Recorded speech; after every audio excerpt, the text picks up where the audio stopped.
എടി എനിക്ക് പേടിയാവുന്നു. അവളിനി ചുണ്ടൊക്കെ അടിച്ചു പൊട്ടിക്കുവോ? അടിച്ചു പൊട്ടിച്ചിട്ട് ഞാൻ അടിച്ചതാണെന്ന് പറയുവോ?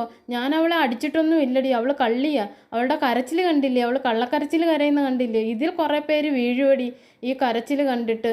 അനുമോള് പറയുകയാണ്. ആരെപ്പറ്റിയാ? ജിസേലിനെ പറ്റി. ഫിസിക്കൽ അസോൾട്ട് ചെയ്തതിന് ശേഷമുള്ള അനുമോളുടെ വാക്കുകളാണ് ഇതൊക്കെ. ഇപ്പോൾ 2ാം തവണയാണ് അനുമോൾ ജിസേലിനെ ഫിസിക്കൽ അസോൾട്ടിന് വിധേയമാക്കുന്നത്. നമ്മളുടെ ഭാഗത്തുനിന്നൊരു തെറ്റ് സംഭവിച്ചു കഴിഞ്ഞാൽ നമ്മൾ അതിന് സോറി പറയുകയാണ് വേണ്ടുന്നത്. അതിന് പകരം അനുമോൾ ചെയ്യുന്ന പ്രവർത്തികൾ ഇതൊക്കെയാണ്. അനുമോൾക്ക് ഇതൊക്കെ പ്രേക്ഷകർക്കിടയിൽ ഒരുപാട് നെഗറ്റീവ് ഉണ്ടാകും എന്ന് അനുമോൾ ചിന്തിക്കുന്നില്ല. അനുമോൾ നല്ല ഒരു വ്യക്തിയാണ്, നമുക്കൊക്കെ ഒരുപാട് ഇഷ്ടവുമാണ് അനുമോളെ. പക്ഷെ അനുമോൾ ഇപ്പോൾ ബിഗ് ബോസ് വീട്ടിൽ ചെയ്യുന്ന കുറേ കാര്യങ്ങളൊക്കെ റോങ് ആയിട്ടുള്ള കാര്യങ്ങളായിട്ട് തോന്നുന്നുണ്ട്. ലൈവ് കാണുന്നവർക്കത് നന്നായിട്ട് മനസ്സിലാകും. ഇപ്പോൾ ഒരാളുടെ കൺസേൺ ഇല്ലാതെ ദേഹത്ത് തൊട്ടിട്ട് ഇത്തരത്തിലൊരു ഫിസിക്കൽ അസോൾട്ട് ചെയ്തതിന് ശേഷം ഇത്തരത്തിലൊക്കെ സംസാരിക്കുന്നത് അത്ര ശരിയായി തോന്നുന്നില്ല.